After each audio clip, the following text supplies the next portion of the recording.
Good morning students, how are you? कैसे हो आप लोग? उम्मीद करता हूँ आप लोग अच्छे होंगे, घर पे होंगे, आप लोग स्वस्थ होंगे। सो आज का जो हमारा टॉपिक है बेटा, that is the preparation of aldehyde and ketone. बेटा हमारे पास कुछ स्पेशल मेथड है और उन मेथड्स के जरिए हम लोग एल्डिहाइड और कीटोन्स दोनों को बना सकते हैं। क्लियर है? तो ये जो आज हम मेथड्स पढ़ने वाले हैं, ये मेथड्स वो मेथड्स हैं जिनमें आप लोग aldehyde as well as ketones दोनों चीजें बना सकते हो। तो सबसे पहला मेथड है फ्रॉम एल्कोहल। आप एल्कोहल से क्या बनाओगे बेटा? एल्डिहाइड्स भी बना पाओगे और कीटोन्स भी बना पाओगे। एल्डिहाइड्स भी बना पाओगे और कीटोन्स भी बना पाओगे। क्लियर है? कैसे बनाओगे? अगर आपके पास कहीं पर भी प्राइमरी अल्कोहल है और आप लोग प्राइमरी अल्कोहल का ऑक्सीडेशन करते हो in the presence of oxidizing agent, तो आप लोगों का बेटा एल्डिहाइड बनता है। अगर आप लोग सेकेंडरी अल्कोहल का ऑक्सीडेशन करते हो in the presence of oxidizing agent, तो बेटा आपके कीटोन की फॉर्मेशन होती है। और कहीं पर भी अगर आप टर्सरी अल्कोहल का ऑक्सीडेशन करते हो in the presence of any oxidizing agent, तो आपका एल्कीन की फॉर्मेशन होती है। इन बातों को आप लोगों को ध्यान रखना है। अब मैं बात करता हूं कि ऑक्सीडाइजिंग एजेंट्स कौन कौन से होते हैं। बेटा ऑक्सीडाइजिंग एजेंट्स की मैं आप लोगों के साथ बात करूं तो बेटा मेरे पास KMnO4 एक ऑक्सीडाइजिंग एजेंट का काम करता है, K2Cr2O7 का काम करता है बेटा, CrO3 भी एक ऑक्सीडाइजिंग एजेंट का काम करता है, MnO2 भी एक ऑक्सीडाइजिंग एजेंट का काम करता है, MnO भी एक ऑक्सीडाइजिंग एजेंट का काम करता है, कॉपर 573 भी एक ऑक्सीडाइजिंग एजेंट का काम करता है, PCC और PDC, ये सभी जितने भी आप लोगों ने देखे हैं सभी के सभी ऑक्सीडाइजिंग एजेंट्स का काम करते हैं। क्लियर आप लोगों को? This one is PDC। दूसरा, इसमें कुछ जो ऑक्सीडाइजिंग एजेंट है वो बहुत स्ट्रॉन्ग ऑक्सीडाइजिंग एजेंट है। फॉर एग्जांपल, अगर मैं किसी प्राइमरी अल्कोहल के अंदर स्ट्रॉन्गली ऑक्सीडाइजिंग एजेंट डाल देता हूं तो वहां पर आपका एल्डिहाइड्स बीच में बनता है, लेकिन रिएक्शन यहां पर स्टॉप नहीं होती, इसका फर्दर ऑक्सीडेशन हो जाता है और फर्दर ऑक्सीडेशन होने के बाद कार्बोक्सिलिक एसिड आपका बनता है। तो इस प्रकार से अगर आप लोग प्राइमरी अल्कोहल के अंदर एक स्ट्रॉन्ग ऑक्सीडाइजिंग एजेंट डाल देते हो तो आपका यहां पर जो प्रोडक्ट होगा वो एल्डिहाइड से होते हुए सीधा कार्बोक्सिलिक एसिड पर जाकर रुकेगा। तो अगर आप लोगों को एल्डिहाइड बनाना है तो आप लोगों को अल्कोहल का कंट्रोल्ड ऑक्सीडेशन करना पड़ेगा या आप लोगों को वहां पर एक वीक ऑक्सीडाइजिंग एजेंट लेना पड़ेगा। क्लियर है? तो यहां तक की बातें आप लोगों को अगर समझ में आती हैं तो बहुत अच्छी बात है। आगे चलते हैं और चीजों को समझते हैं, कुछ रिएक्शंस के एग्जांपल्स लेकर चलते हैं बेटा। जैसे आप लोगों के पास एक सिंपल सा अल्कोहल है CH3CH2OH। अगर यहां पर आप स्ट्रॉन्ग ऑक्सीडाइजिंग एजेंट डालते हो तो सबसे पहले आप लोगों का CH3CHO बनेगा, आफ्टर देन उसका फिर से ऑक्सीडेशन हो जाएगा और आप लोगों का कार्बोक्सिलिक एसिड बनेगा, 2 कार्बन का ही, जितने कार्बन का है अल्कोहल उतने ही कार्बन का कार्बोक्सिलिक एसिड बनेगा। तो इस प्रकार से आप लोगों को क्या करना पड़ेगा? इसका कंट्रोल्ड ऑक्सीडेशन करना पड़ेगा, कंट्रोल्ड ऑक्सीडेशन। तो कंट्रोल्ड ऑक्सीडेशन करने के लिए आप लोगों को क्या तो वीक ऑक्सीडाइजिंग एजेंट लेना पड़ेगा या आप लोगों को बेटा क्या लेना पड़ेगा? K2Cr2O7 in the presence of acidic medium H2SO4। तो उस समय आप लोगों का जो प्रोडक्ट बनेगा वो 2 कार्बन का एल्डिहाइड बनेगा और रिएक्शन यहीं पर रुक जाएगी। लेकिन अगर आपने कोई स्ट्रॉन्ग ऑक्सीडाइजिंग एजेंट ले लिया, फॉर एग्जांपल K2Cr2O7 और KMnO4 ओनली, तो बेटा वहां पर आप लोगों की रिएक्शन पूरी बहुत तेजी से जाएगी और सीधा कार्बोक्सिलिक एसिड के ऊपर जाकर रिएक्शन रुकेगी। क्लियर आप लोगों को? तो ये मैंने आप लोगों के साथ पहली रिएक्शन की है। बात करते हैं दूसरी रिएक्शन की। अगर मान लो मेरे पास कहीं पर ये वाला अल्कोहल है CH2OH, तो ये भी बेटा आप लोगों का प्राइमरी अल्कोहल है, इसका भी आप कंट्रोल्ड ऑक्सीडेशन करोगे तो आपको पता है अल्कोहल का प्राइमरी अल्कोहल है, कंट्रोल्ड ऑक्सीडेशन करेंगे तो रिएक्शन क्या बन जाएगी बेटा? एल्डिहाइड, आपका बेंजल्डिहाइड यहाँ पर प्रोडक्ट बनेगा। लेकिन अगर मैं कहीं पर भी टर्सरी या सेकेंडरी अल्कोहल लेता हूं, सेकेंडरी अल्कोहल अगर मैं यूज करता हूं और उसका कंट्रोल्ड ऑक्सीडेशन करता हूं तो आप लोगों के पास वहां पर कीटोन की फॉर्मेशन होती है। एग्जाम्पल के तरीके अगर मैं आप लोगों से बात करूं तो ये मेरे पास एक सेकेंडरी अल्कोहल था और इस सेकेंडरी अल्कोहल का मैंने ऑक्सीडेशन किया तो मेरा जो प्रोडक्ट बनेगा बेटा वो एसीटोन या प्रोपेनॉन मेरा यहाँ पर प्रोडक्ट बनता है। तो आप लोग अगर सेकेंडरी अल्कोहल का ऑक्सीडेशन करते हो तो इस प्रकार से आपकी रिएक्शन होती है, और प्राइमरी का करते हो तो आपका एल्डिहाइड की फॉर्मेशन होती है। सो अगर मैं आप लोगों के पास एक एग्जांपल ले लूं, साइक्लोहेक्सेनोल, तो इसका अगर आप लोग ऑक्सीडेशन करोगे तो ये अल्कोहल देखो आप लोग एक सेकेंडरी अल्कोहल है, तो यहाँ पर इसका जो प्रोडक्ट बनेगा वो बनेगा कीटोन बनेगा, और कंपाउंड का नाम क्या हो जाएगा बेटा बताओ, साइक्लोहेक्सेनोन नाम हो जाएगा इसका। क्लियर आप लोगों को? तो ये कुछ रिएक्शंस थी जिनकी मैंने आप लोगों के साथ बात की। पहली रिएक्शन थी। अच्छा, दूसरा, अगर आप किसी प्राइमरी अल्कोहल की ही रिएक्शन में बता चुका हूं पहले भी, कॉपर 573 के अंदर करते हो तो भी एक ऑक्सीडाइजिंग एजेंट का काम करता है बेटा। और अगर आप किसी भी सेकेंडरी अल्कोहल की कॉपर 573 में करते हो तो यहाँ पर भी एक ऑक्सीडाइजिंग एजेंट का काम करता है, और यहाँ पर आपका प्रोडक्ट बनेगा एल्डिहाइड, जबकि इस केस के अंदर आप लोगों का प्रोडक्ट बनेगा कीटोन। बट अगर आप लोगों ने टर्सरी अल्कोहल का यूज किया है और उसमें कॉपर 573 ऐड किया है तो आपकी सबसे स्टेबल वाली एल्कीन की फॉर्मेशन हो जाएगी। क्लियर है? किसकी फॉर्मेशन हो जाएगी बेटा? एल्किल की। तो इन छोटी छोटी बातों को आप लोगों को ध्यान रखना है। फिर भी अगर कोई प्रॉब्लम आती है तो आप लोग मेरे से डिस्कस कर सकते हैं, कमेंट बॉक्स में कमेंट कीजिए वीडियो को। ओके, सो ये हमारे पास कुछ बातें हुई और हम लोगों ने इनकी बात भी की। अब हम लोग चलते हैं एक एग्जाम्पल की तरफ। सो बेटा ये मेरे पास एक एग्जाम्पल है, CH2 डबल बॉन्ड CH2OH, और इसमें अगर मैं एक week oxidising agent MnO2 add कर देता हूं तो बताओ बेटा इसका क्या प्रोडक्ट बनेगा? इसका प्रोडक्ट बनेगा aldehyde CH2 double bond CHO। बोलो क्लियर है? इसका नाम क्या हो जाएगा बेटा बताओ? प्रोप 2-in-1-अल। बोलो यही हो जाएगा इसका नाम, प्रोप 2-in-1-अल। और बेटा इसको कॉमनली हम एक्रोलीन बोलते हैं। क्या बोलते हैं? एक्रोलीन। तो this is the best method for preparation of acrolein. By using alcohol in presence of MnO2 you can easily prepare.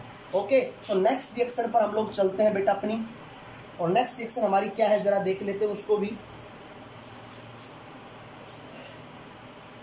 Next है बेटा दूसरी reaction from carboxylic acid.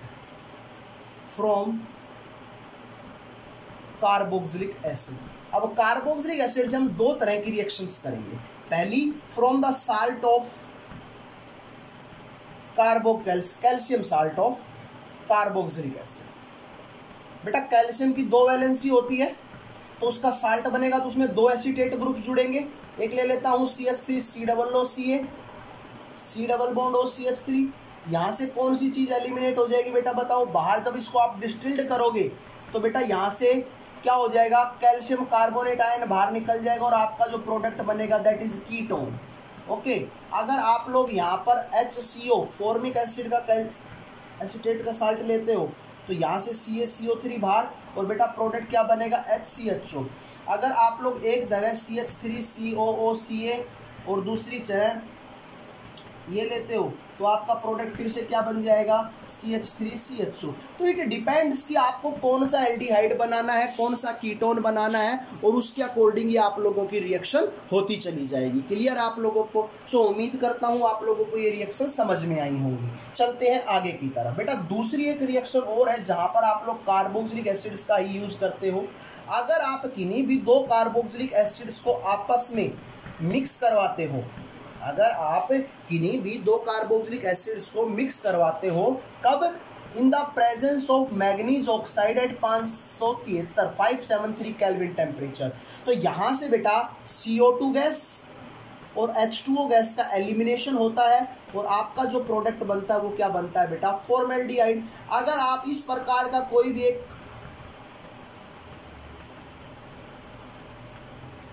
Aldehyde sorry carboxylic लेते हो तो वही CO2 और सर H2O, अब की बार आपका प्रोडक्ट क्या बन जाएगा? कीटोन। सो मैंने पहले ही कहा था ये जो मेथड्स हम लोग पढ़ रहे हैं ये वो कॉमन मेथड्स हैं जिनके जरिए आप लोग aldehyde as well as ketones दोनों की फॉर्मेशन कर सकते हो। क्लियर है आप लोगों को? तो यहाँ तक आप लोगों को बातें उम्मीद करता हूँ समझ में आई होंगी। चलते हैं आगे की तरफ। तो इस प्रकार से बेटा आप किसी की तरह भी एल्डिहाइड और कीटोन्स की रिएक्शंस को सोल्व कर सकते हो। चलते हैं बेटा नेक्स्ट फ्रॉम हाइड्रोकार्बन।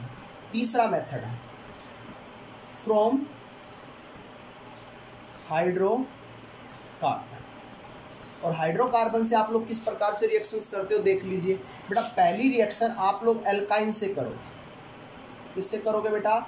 एल्काइन से। और एल्काइन से रिएक्शन कैसे करोगे? अगर आपके पास कोई भी एल्काइन है तो और उसके अंदर HgSO4 H2SO4 अगर आप लोगों ने डाला हुआ है तो इसका मतलब बेटा वहां पर एडिशन होगा वाटर मॉलिक्यूल का बाय यूजिंग मार्कोनिवोफ रूल। कौन से रूल से बेटा? मार्किनोफ रूल से। तो आपका प्रोडक्ट क्या बनेगा सर? यहाँ पर तो सेम सिमेट्रिकल है तो कहीं पर भी आप H जोड़ सकते हो और कहीं पर भी OH। तो इसको मैं क्या लिख दूँ बेटा? CH2CHOH। This is a enol product. क्या है बेटा? ये इनोल। और इनोल जहाँ पर भी होता है बेटा वहाँ पर एक आइसोमेरिज्म होता है और उस आइसोमेरिज्म को बेटा क्या बोलते हैं? टोटोमेरिज्म। और वो उसको तुरंत किस में कन्वर्ट कर देता है बेटा? एल्डिहाइड्स के अंदर कन्वर्ट कर देता है बाय यूजिंग टोटोमेरिज्म। अब आखिर ये टोटोमेरिज्म होता कैसे थोड़ा समझ लीजिए।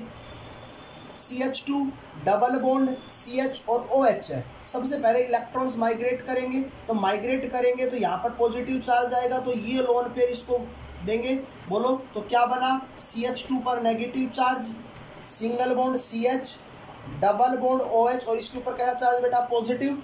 तो यहाँ से H पॉजिटिव रिमूव होगा, बाहर निकलेगा -H पॉजिटिव। और ये H पॉजिटिव किसके ऊपर अटैक करेगा? नेगेटिव पार्ट पर। तो क्या बनेगा? CH3CHO।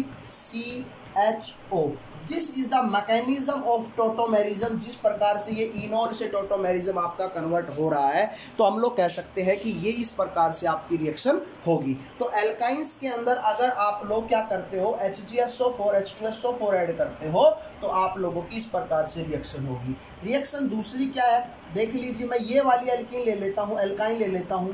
तो इसमें बेटा प्रोडक्ट क्या बनेगा? इन the presence of HgSO4 H2SO4 sir water molecule जुड़ेगा मार्किनोफ रूल को फॉलो करके। तो बना दो भाई CH3, यहाँ पर sir OH, double bond CH और H। यहाँ पर H क्यों गया बेटा बताओ? क्योंकि sir hydrogens according to Markovnikov rule hydrogens वहाँ जाएंगे जहाँ पर ज़्यादा नंबर ऑफ हाइड्रोजन्स होंगे।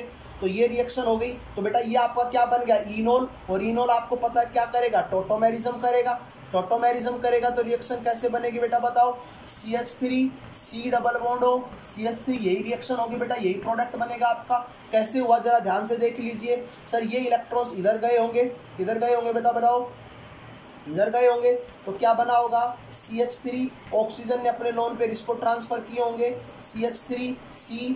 यहाँ पर क्या बन गया? CH2 negative. ये क्या बन गया? Double bond OH positive. यहाँ से H पॉजिटिव बाहर निकला होगा, इसके ऊपर अटैक किया होगा बेटा बताओ। तो C डबल बॉन्ड O और CH3। This is our final product. ये आपका वही तो मैं बता रहा हूँ। तो टोटोमेरिज्म होगा और टोटोमेरिज्म होने से आप लोगों के इस प्रकार के प्रोडक्ट की फॉर्मेशन हो जाएगी। क्लियर है? चलते हैं आगे की तरफ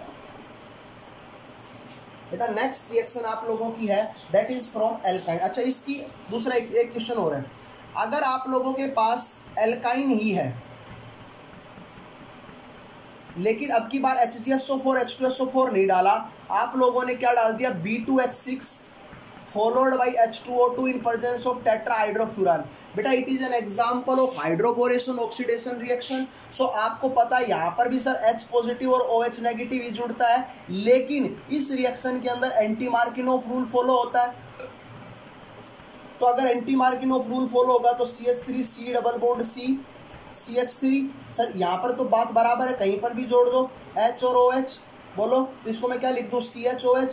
सर टोटोमेरिज्म करवाएगा, टोटोमेरिज्म करवाएगा तो प्रोडक्ट क्या बनेगा? CH3 CH। बोलो बेटा C डबल बॉन्ड O और ये क्या बन जाएगा? CH3। This is our final product. Clear है बेटा आप लोगों को? तो इस बात की आप लोगों को ध्यान रखना है कि किस प्रकार से कोई रिएक्शंस होती हैं।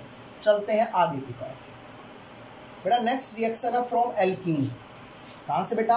From alkene. एल्कीन से हम लोग रिएक्शंस करते हैं। अगर आप लोग ओजोनोलिसिस करते हो एल्कीन का तो आप लोगों का जो प्रोडक्ट बनेंगे बेटा वो एल्डिहाइड और कीटोन्स बनेंगे। तो मेरे पास अगर कोई एक एल्कीन है, अगर मैं उस एल्कीन का ओजोनोलिसिस करता हूँ इन द प्रेजेंस ऑफ जिंक, है ना बेटा, तो क्या होगा? सबसे पहले आपको सिखाया हुआ है, ये बात बताई हुई है आप लोगों को कि सर जहाँ पे डबल बॉन्ड है उन डबल बॉन्ड्स को तोड़िए,